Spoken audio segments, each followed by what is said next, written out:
Welcome to another awesome episode of The Spiritual Psychologist. We're missing Luna today because she's gone out for a play with her other dog buddies, but we will go ahead anyway.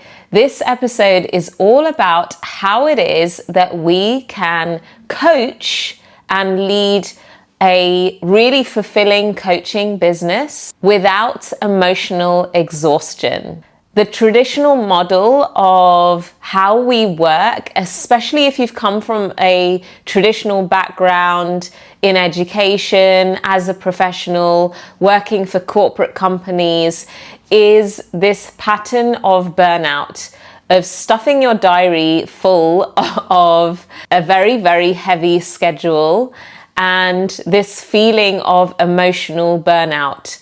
But it is not just about how you schedule things. I'm going deeper in this episode. We're going to be thinking about how much of the tensions that arise with clients and in your business are from your stuff and how much of it is from your clients' stuff. I want to start by talking about something that not many people actually name, and it is this feeling that you can leave with after a session of working with a client where you feel this sense of huge responsibility, you feel this heaviness in your chest, you maybe wake up thinking about them, your sleep might be disrupted, things can start feeling quite heavy when we are working with clients that we feel extremely responsible for, or where there's been some kind of tension or conflict that has arisen. You might replay the session in your mind again. You might be thinking, did I say the right thing? Did I support this client in the best way? Could I have done something differently? And this pattern is particularly common with coaches, therapists, healers, guides who deeply care about humanity, who deeply care about the people that they work with. So when this pattern is coming up, it's not because you're doing anything wrong, but actually if you are wanting to grow and expand your business, then there needs to be some discernment and some refinement that is brought into your work and into your business. One of the biggest myths that I hear about in, I guess, the coaching industry is that the burnout that you experience comes from doing too much. And actually, this isn't often true. The burnout that people experience comes from carrying what isn't theirs. So hear that again. The burnout comes from carrying what isn't yours. So this comes from a variety of things. It comes from a blurring of emotional boundaries. It comes from taking responsibility for outcomes that are actually out of your control. And it comes from confusing the whole world of kindness, niceness, empathy with entanglement. When we are being discerning, we are creating some separation that is really, really important in this work if we want to feel nourished and thriving in our businesses. When we are discerning, we separate care from over responsibility. We separate the depth of our work from depletion. So you can have the most beautiful, deep containers of support and they don't deplete you. And we can separate professionalism from emotional exhaustion. So you can be professional, right? And you can also be thriving and feel nourished in yourself. In my work as a psychologist, when I used to work in school systems, when in my work as a coach as well, as an educator, I have carried the burden of over responsibility. If my client wasn't feeling good in themselves, I would then feel this sense of, it's my responsibility to make them feel good. And if they don't feel good by the end of the session, then what does it mean about me? I've failed. I'm not good enough at what I do. If they weren't changing, or if progress wasn't happening as quick as I wanted it to, then I would again feel this sense of failure. And the thing is that when we are working with clients, they are coming with a whole host of unique factors that are either supportive or pose a more significant challenge to their results, right? If we're going to put it in really masculine terms, you are there to guide somebody, but you cannot control the outcomes.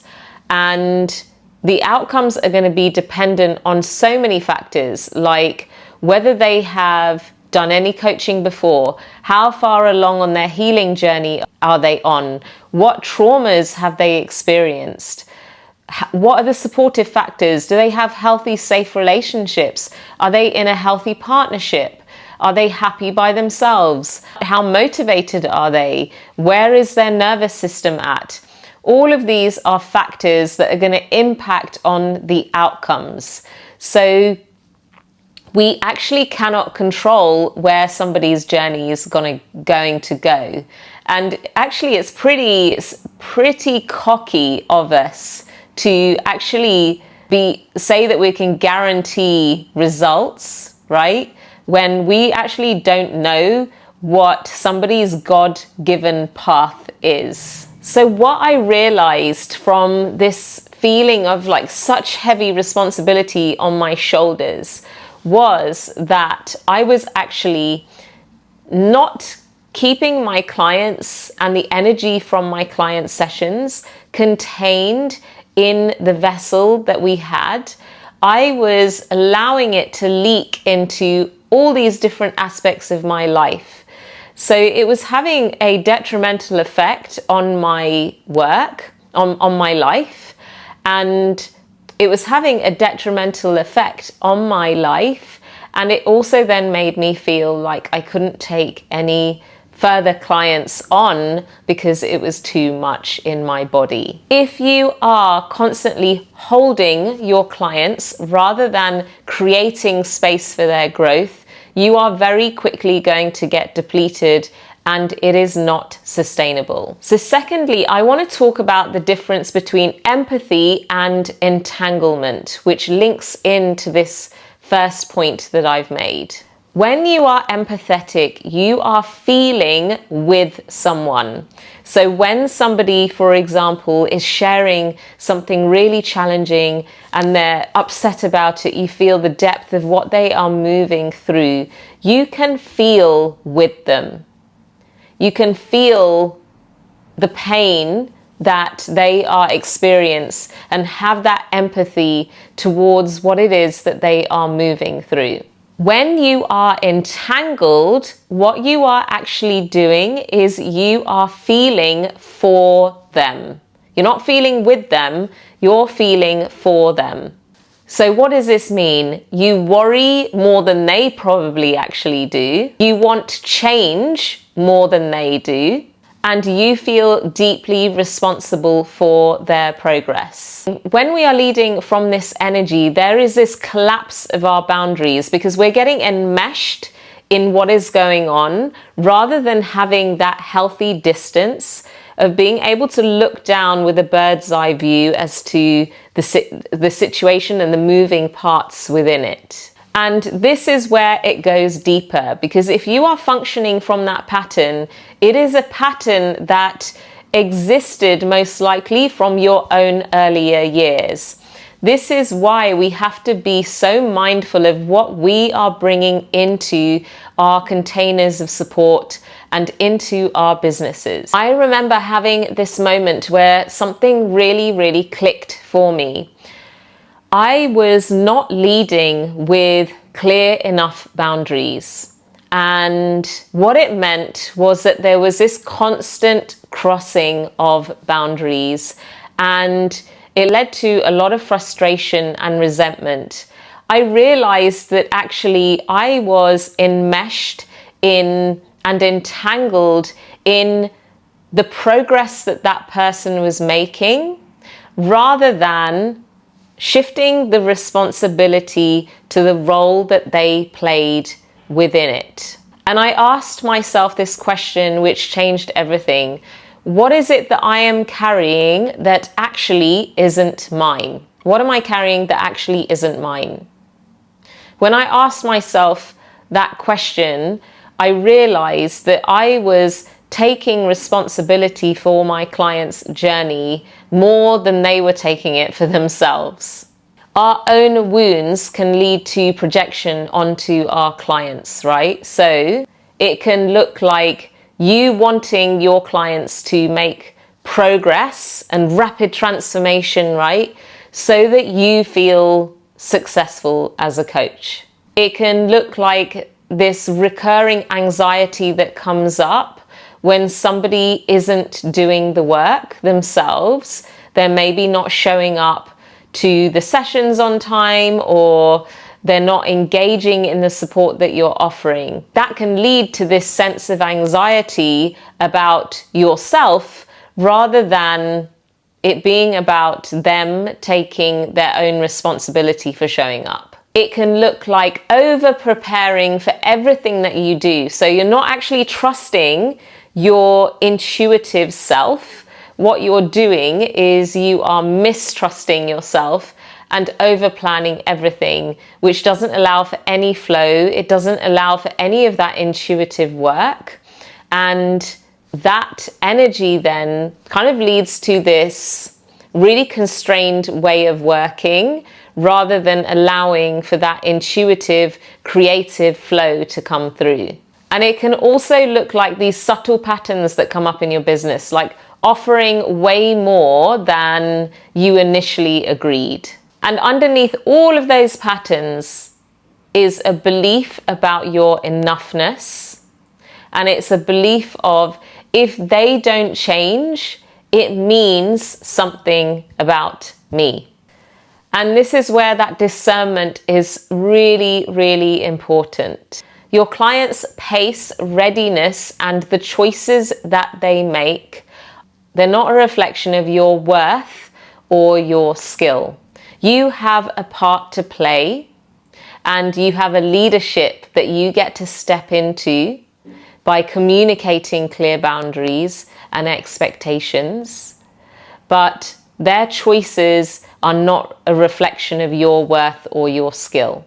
So what I want you to do is to really start reflecting on, how does it feel, whether you have a coaching business or not, or a healing business or not, you may be in another role where you are supporting people in some way. Your body knows if something is feeling a little bit off. So notice, maybe there's particular clients where you feel this sense of heaviness after sessions. Maybe you feel a tightness in your chest, or this mental looping, mental repetition where you're going around and around and around in a cycle, looping on the same thoughts. Or maybe there's this feeling of emotional residue where something hasn't quite been cleared yet. When you really tune into your body, you're receiving information about what is feeling out of sync, and you get to create shifts and changes with that. So one of the things that is going to be so liberating for you as somebody who holds space is to shift what you are responsible for. You are responsible for the quality of the space you are holding. You are not responsible for the outcome. This probably goes against everything that everybody says in marketing, but it is so true. You cannot guarantee outcomes when you don't know what somebody is bringing, and you don't know their unique path that they all are on, and the external factors that can impact on the outcomes, right? So when you focus on the quality of the space that you are creating, that is going to be such a powerful shift. Because when you are taking responsibility for people's outcomes, the power exists then, rather than with the client, it's going to land on you. You're very quickly going to become depleted if you are taking responsibility for the outcomes. And your work is going to also lose clarity because you're going to be so worried about the outcomes rather than trusting the magic and the flow of the space that you are nurturing and guiding them through. Instead, when you hold clear responsibility for the container and the vessel that you are holding, not the outcome, you're going to have clients who rise into taking action. You're actually going to support them to increase their internal sense of agency. What do I mean by that? Their internal sense of control. That sense of, if I want to make changes in my life, I've got to be the one that is doing something about it. And you will find that your work is going to deepen so much as a result. So you can see here that there's this shift into greater maturity in how it is that you are working, right? You're making these refinements so that you're focusing on the quality of your container and space, that you are shifting from, I guess, the child version of yourself and really stepping into powerful leadership. You're no longer responding from your own childhood wounds. You are instead becoming a very clear channel for the work that you are here to do. So how do we start creating this, some kind of a shift, right? If you're feeling like things are heavy in your body, there's been a bit of a conflict, or there's been some kind of ickiness or stickiness that feels heavy after a session, how do we start clearing that? Let's have a think about that. So one of the things that I find really helpful, especially if there's some tension, is that I sit down and I tune into what is my stuff and what is my client's stuff. And I really ask those questions. What is this triggering within me? What is it triggering within me? How do I lead so that that trigger doesn't take over? How do I lead so that that trigger doesn't take over? And what is the client's stuff? So if there is stuff that is the client's stuff that is being projected onto you, ask yourself, is there a way that I can support them through that and name it? Or does there need to be some boundaries set that will actually support your client as a result? Does there need to be some space created? Does there need to actually be some firmness in order to keep your container of support continuing to feel safe for the both of you? The other thing that is so important is to shift energy. When you finish sessions, don't jump onto something else that is heavy, right? Shift the energy, move it. My favorite things to do are a shakeout after a session, a cleanse. Often I really want to shake and move my body, so I might go on a bit of a stomp, a bit of a walk to move that energy to the earth, to get it out of my body so that I'm not carrying it here and I'm moving it down to the ground instead. I also take some time to just turn the attention inwards and to come back to my grounded self, my grounded being. And that really supports me to come back to the remembrance of I am creating space for my client and I am okay. I am safe. Even if challenging things have come up, I am at peace. I am safe. Coming back to that remembrance and really bringing in that reminder of there's a close to when I am supporting people and when I am not. For example, for me, I really try to make sure now that I finish supporting clients by a certain time so that I have the whole evening to myself with my family, and I can rest and nourish myself before the next day. This supports me, it supports my family, and it supports my clients in return. So those are some really simple but powerful ways that we can create this energetic clearing after our sessions so that we're not carrying things forward.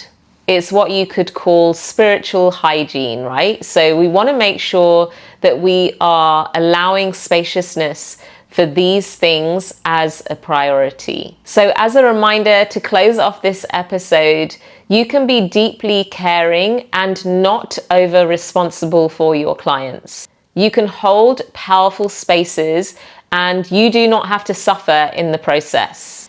And when I talk about things like professionalism, what it actually means to me is that you are leading with as much clarity and intention as possible. It doesn't mean that you're hardening yourself into an inaccessible, boring version. So, as a little bit of work for you after this episode, I want you to ask yourself the question of, where does there need to be greater discernment? Where do I need to deepen into creating spaces that feel nourishing? What is working? What isn't working? What do you need to implement? What space and boundaries need to be created? Which are the clients, if you have them, that are draining your energy and depleting you? What are the actions that need to happen to prevent that from continuing? Thank you so much for listening, for tuning in.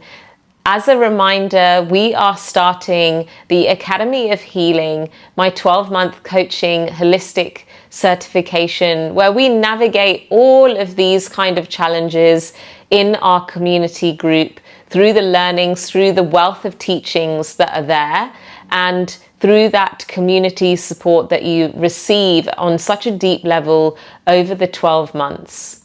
If you are interested in joining, our first call is on the 3rd of February. I hope to see you in there for an incredible year of your evolution. I will see you next time for another juicy episode.